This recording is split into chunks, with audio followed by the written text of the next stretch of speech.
Hello and welcome back to the channel.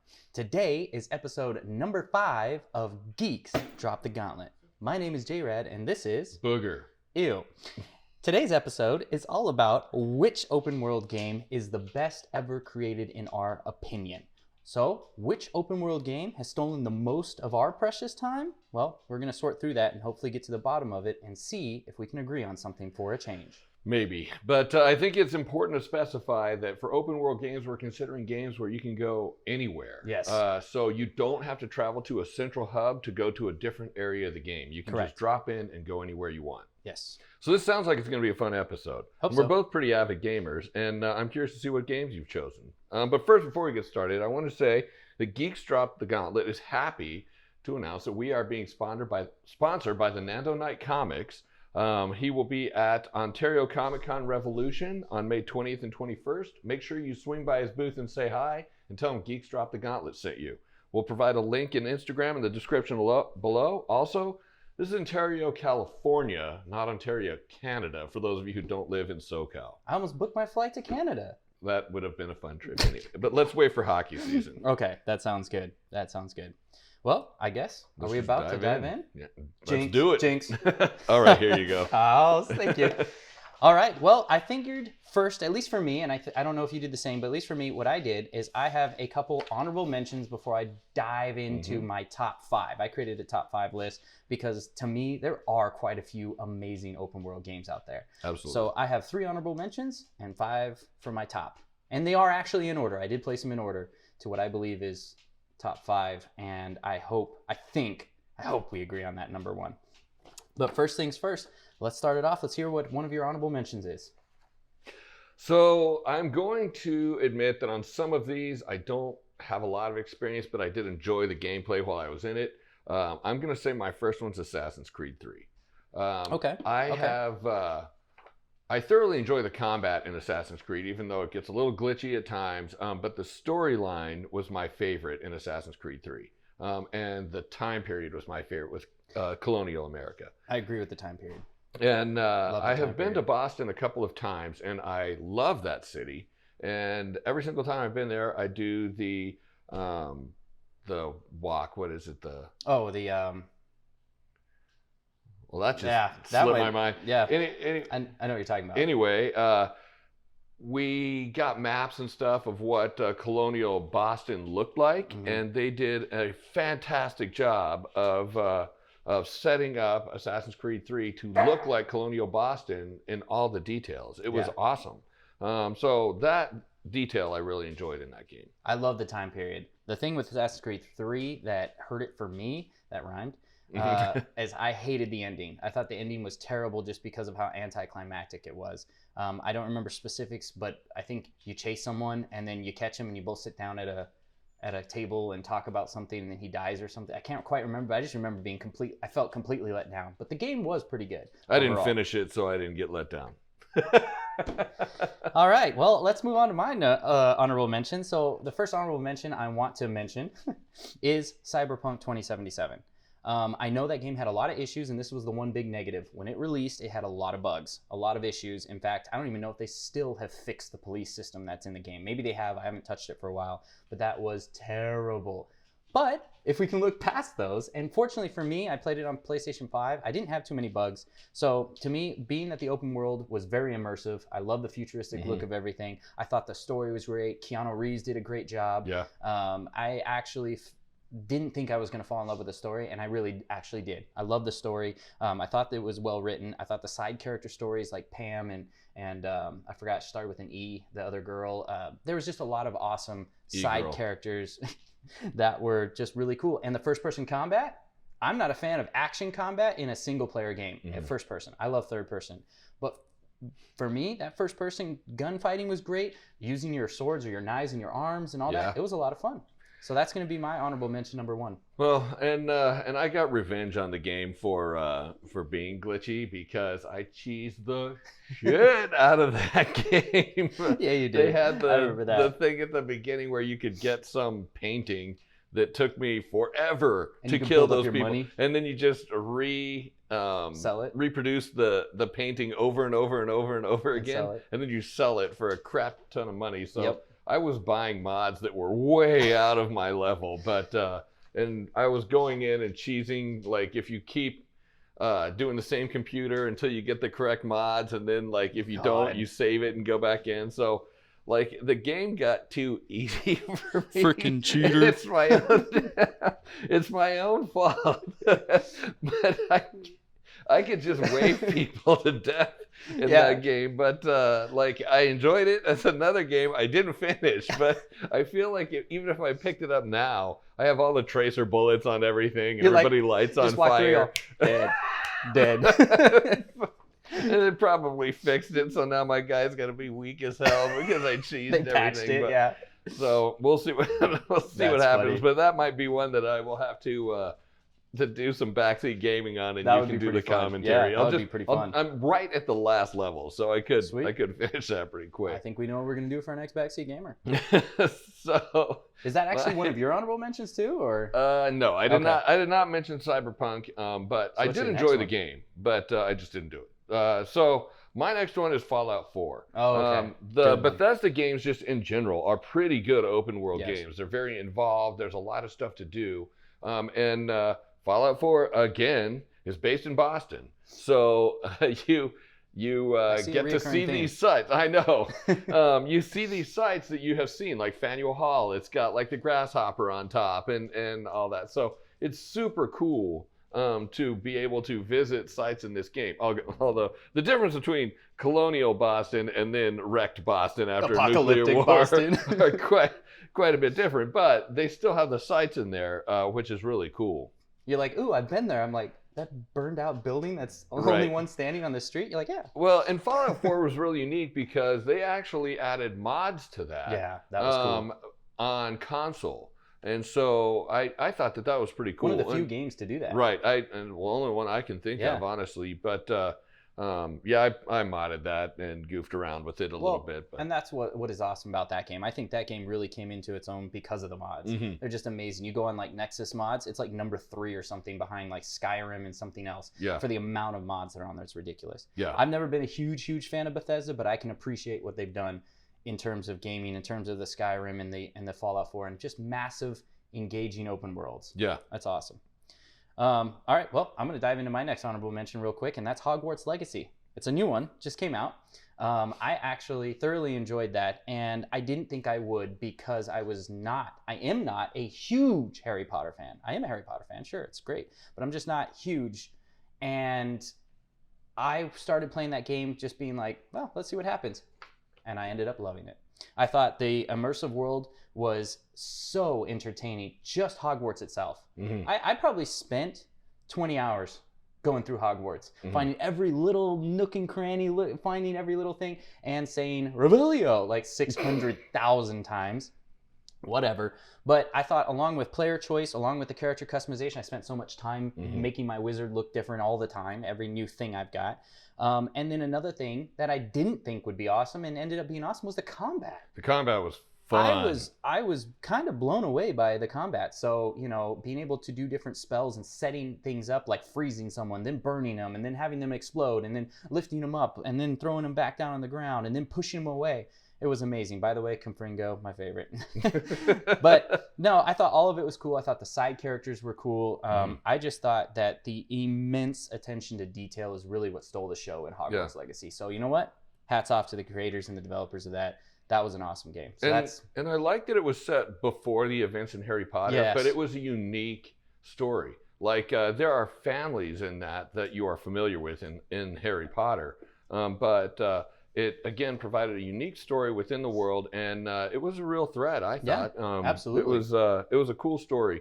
There was a little bit of controversy surrounding that, so I wasn't sure how it would do sales wise, but it actually did pretty well. And the only thing to me that kind of hurt it a little bit was the repetition of some of the side missions. Side missions, yeah. Like Merlin Trials, there's like 90 of them, I think, and once you get through like 10 or 12, you're like, that's pretty good. It definitely didn't circumvent the negative notion that a lot of open world games get where it comes to repetitive side quests. It didn't do anything crazy or different there, but overall it deserves to be on this honorable mention. It was a great game. It was a great game. I've had a lot of fun playing it. Yours? What's yours? Okay, so I do not play a lot of other consoles. So I don't play Xbox at all, and I've only played a little bit of Nintendo Switch, but I feel like it is necessary to mention The Legend of Zelda: Breath of the Wild. Okay. I've watched Yeah, people I've play heard. it. It is an involved game. It takes a long time to beat, and it's a super challenge. And that is a game that I have to get. It's on my radar. I'm just not familiar with it because I haven't played it. It needs to be mentioned because it's fantastic. I have heard nothing but good things, and I agree. I've also never played it. I don't own a Switch, so I never had the chance to play it, but I've heard nothing but good things about it. In fact, I know someone that has played it and raves about it. So if I get the chance, I'll definitely play it. It's a good honorable mention. So for the next one for me that I'm going to bring up is one of my favorite games, but unfortunately it's not going to make it in the top 5, but it will be on my honorable mention, and that is Batman Arkham Knight. That's a reasonably good choice. Thank you. You've played it. I know you played it. Yeah, I spent a lot of time in that game, and I know for a long time you and I were racing each other for records and everything. And I thought that, well, it needs to be brought up because we just did a Backseat Gamer on it. That's where I was going. The voice acting in that is spectacular. Amazing. Like it has 3 of the members of Critical Role, which I listen to all the time, and they're prolific. Plus, it has Troy Baker and Nolan North, and it's the best, most iconic Bat voice ever. absolutely Mr. Kevin Conroy, along with the most iconic Joker ever, Mr. Mark Hamill. Amazing. Voice acting, top notch. Yes. But along the lines of that, I picked Knight because a lot of people probably don't consider Knight as the best out of the whole series, but to me, it brought everything full circle. The combat, the stealth, the Batmobile. A lot of people said it was overused. I loved it. Throw in the DLC, which has the Season of Infamy, which added more iconic villains and more boss battles that were amazing. I loved it. So overall, as a complete package, I think Knight had the complete package. It did. Not to mention the graphics. We just did a Backseat Gamer on it, and they are stellar for 7.5 years old. Yeah. That is amazing. And I mean, granted, I'm playing on PC, which, you know, it's going to look a little better, but like, man, it's one of my favorite games. And so I had to mention it because it is an open world. And here's a little fact. Out of all the open world games we're discussing today, it has stolen the most time from me. And I will say it's not because of the story, it's because of the challenge maps and how much I went through the challenge maps and tried to become the best in the world type deal. But it is the one that stole the most time from me, so I had to mention it. So do we want to move on to your next one? Sure, sounds good. What is your next one? I'm going to go with Spider-Man. Nice. Another superhero, I love it. PS5 version. Spider-Man games have been pretty strong, like throughout the entire run of Spider-Man games. I have enjoyed like almost all of them. I can't think of any that... Was it Spider-Man 2 on the PS2? That was amazing. Yeah. I loved that game. And then there was the one where you go into the multiple universes and play different, like Spider-Man Noir. Shattered Dimensions. Yeah, something like that. It was really good. I've fun. just enjoyed Spider-Man games in general. And this one just took it to the next level. I agree. The voice acting was fantastic in that. And the costumes that you can unlock and the method that you had to unlock them with different goals and things was awesome. The balance of side quests to the actual story missions was fantastic. And just the suit that he had was my favorite one. I had changed several ones, but I didn't have black suit in there. So not yet. Right. Spider-Man 2. Hopefully. So this summer or this year. Right. This summer. Soon. But the White Spider was just awesome. It looked really good. I thought the bad guy was awesome in it. It took up just enough time that I was able to finish it and still feel good about like not getting too involved or whatever. But it was just one of the most fun games. The combat was fantastic in that. Probably, well, I would say that it took a little bit from like the Batman games. Definitely. Sure. And how smooth it was in the transition and everything. Plus you get like the little alert, which was great because the alert was on Spider-Man, so it fell in line with his spider sense. Correct. But the whole like activity of it was similar. Yeah. I thoroughly agree. In fact, I don't know how many more honorable mentions, but Spider-Man PS4 is number 5 of my top 5. Mm-hmm. And all the reasons you mentioned, I thought you pretty much nailed it. It was even, and I'm going to go one step further in terms of the side missions. Sometimes, again, very repetitive in terms of like stopping a crime.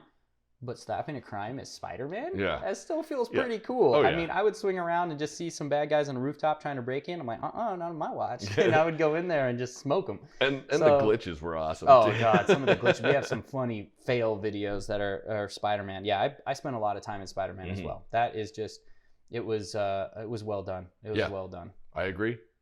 So do you have any more honorable mentions? I have no more honorable mentions. I actually just have top 2. So I'm going to let you run away with it for a second. And then when you get to your top 2, well, then we can go through it. We already knocked out my number 5. That's Spider-Man. Okay. So I'm going to go into my number 4. And this is a game I actually hold dear to my heart because when it came out, it was not even on my radar. I saw one trailer for it like a week before it came out. And I was like, oh, I like samurai. That's kind of cool. All right, I'll try it.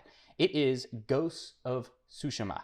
That game, made by Sucker Punch, by the way, was which they are not known for like Japanese medieval or game or any medieval type games. They're not known for that. They've done the Infamous series, which is superpowers, and all that kind of stuff. They just not known for that. And then they come out with a game like this, and it blew me away. Of not only the beautiful and well-crafted world, but the combat. It might be some of the best swordplay combat I've ever played. Just the ebb and flow of the combat. There are duels that take place in that game where you're one-on-one in this small little arena and you fight, and it is, not only does it feel realistic, it looks realistic, it sounds realistic, and just the overall like world and just how immersive it felt blew me away, and I had to put it on my top 5 list.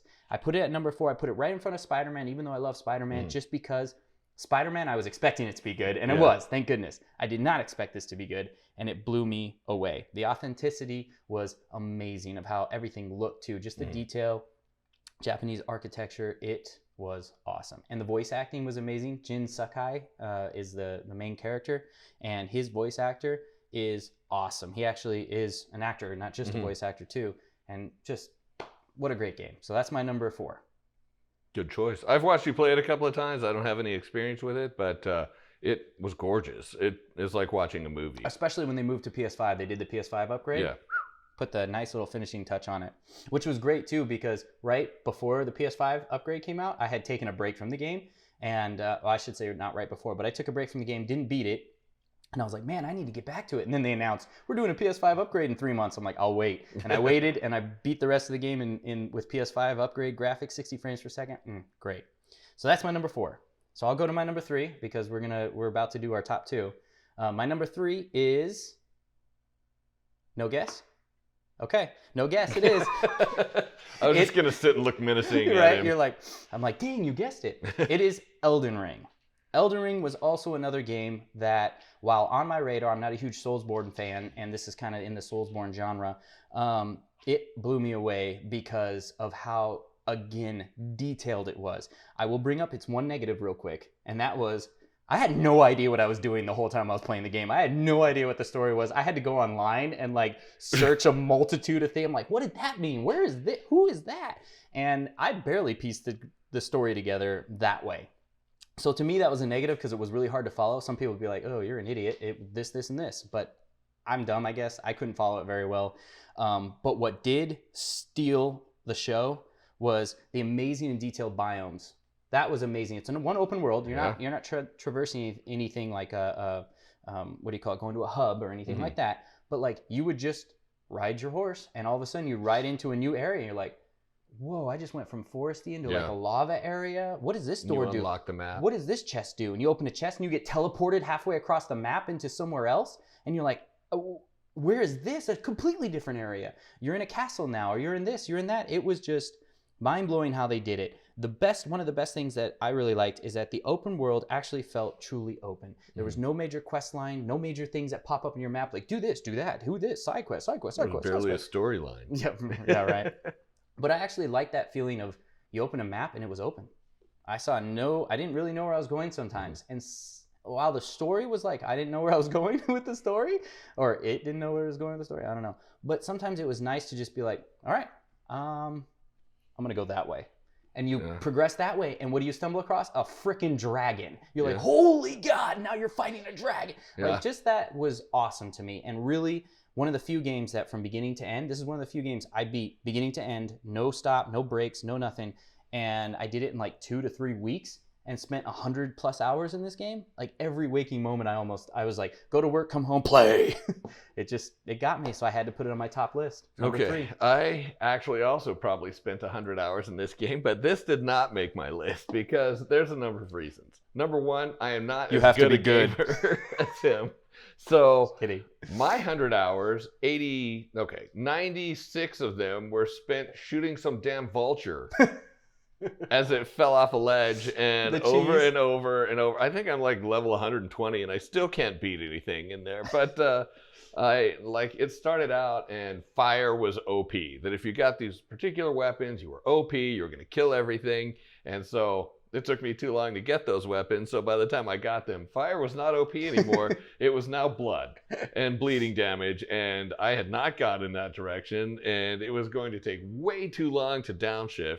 I couldn't beat anybody anyway. I think you had to beat characters for me, or like I had to bring you into the game to beat it.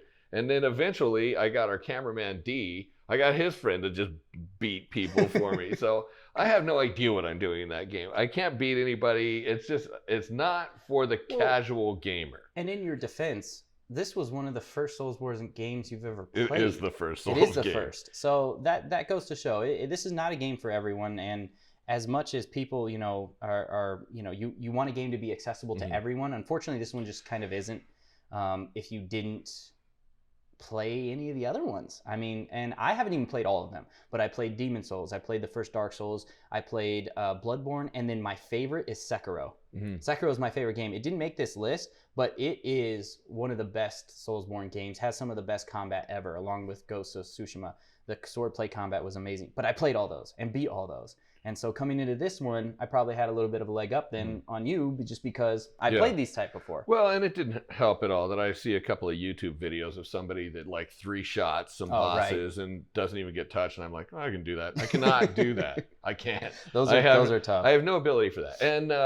And I'm not gonna rip on this game overall. It's just my experience in this was different than Jared's. And this game has a place because there are always those people that are just phenomenal at games, like those solo levels that I can't even beat with 6 people on my team. And so like it's good that this game exists so they can play that and be challenged. And then like the games that I can play, they don't constantly say this needs to be harder, this needs to be harder, and they make it harder to a point that I don't find any enjoyment in that either.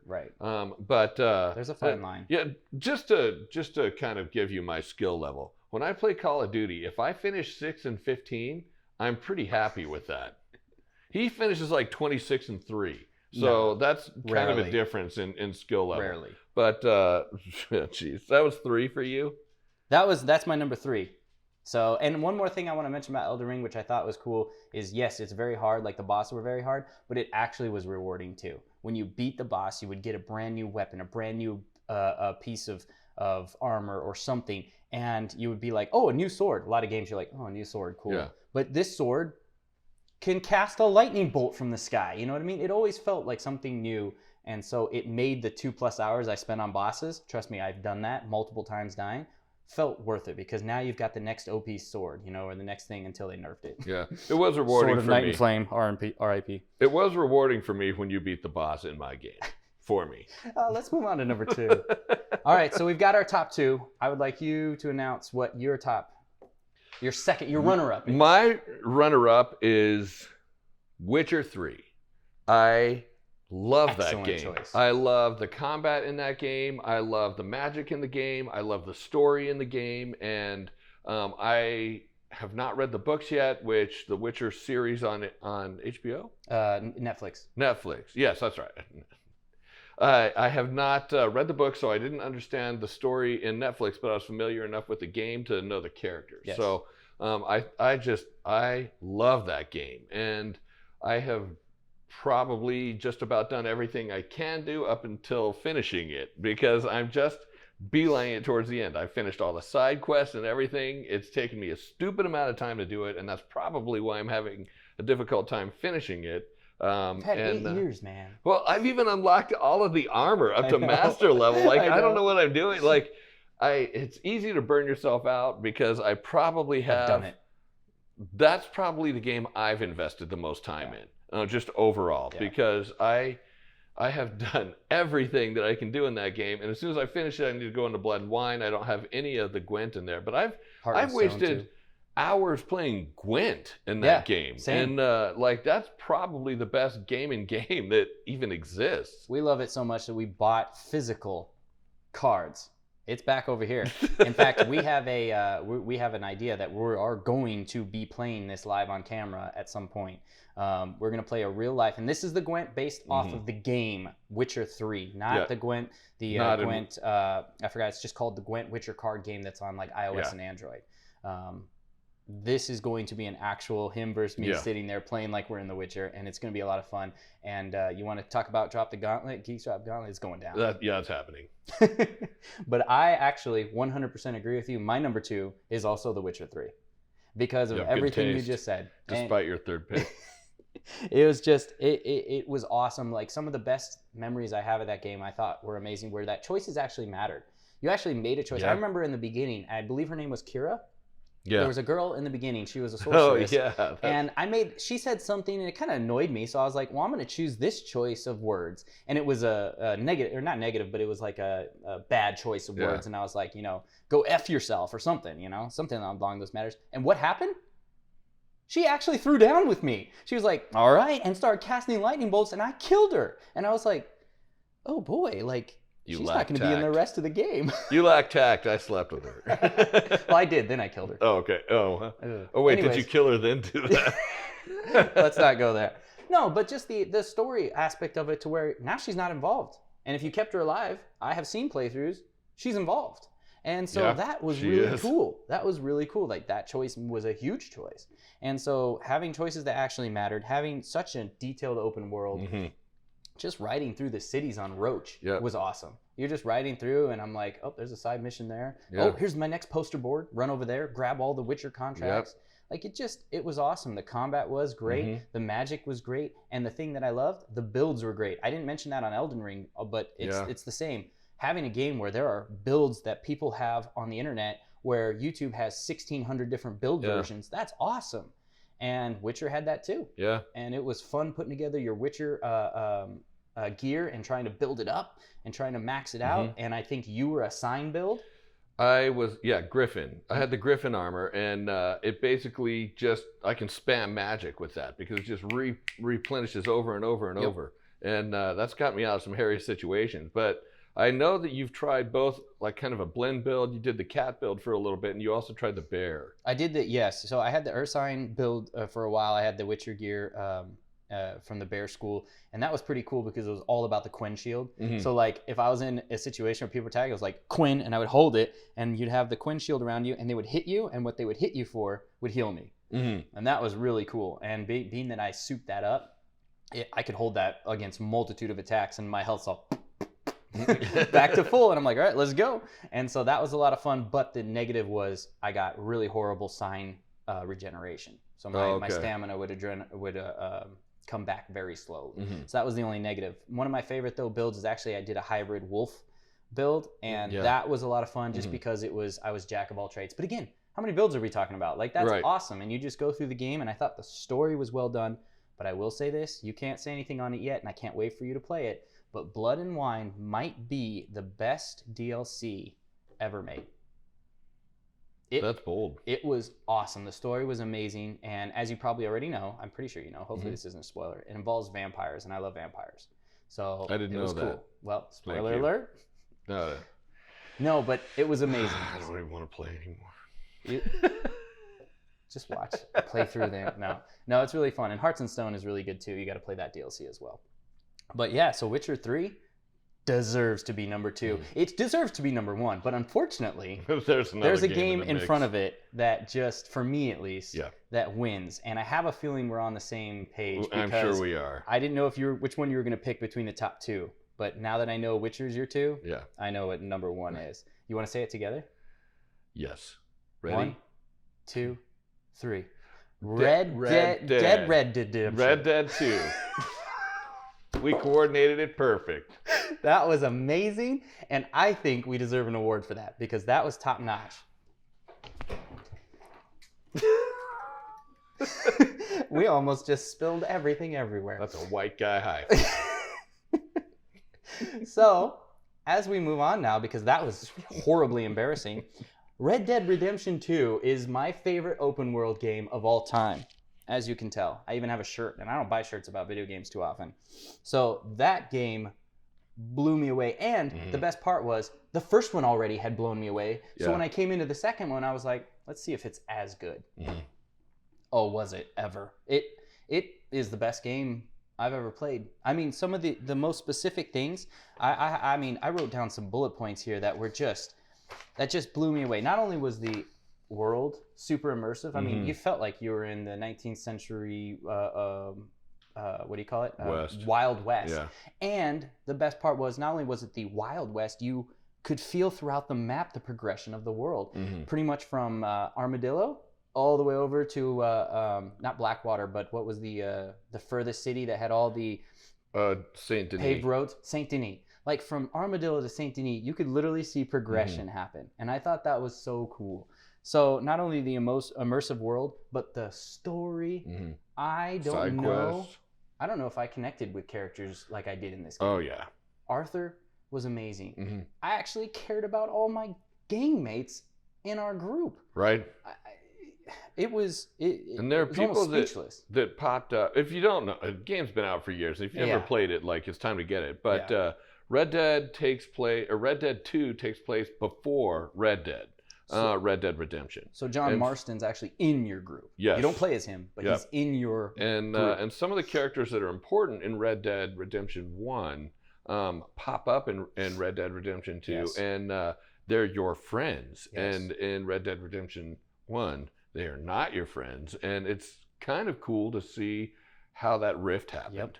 How it all transpires. Yeah, I thought that was amazing. And so we just touched on some of the big points: story, world, the way it looks, the graphics. I thought were good for its time too. This is a PS4 game, but it looked amazing. You know what I mean? And hats off to Rockstar, because what I'm about to delve into now is really the game changer to me. Was the absolute and amazing dynamic gameplay.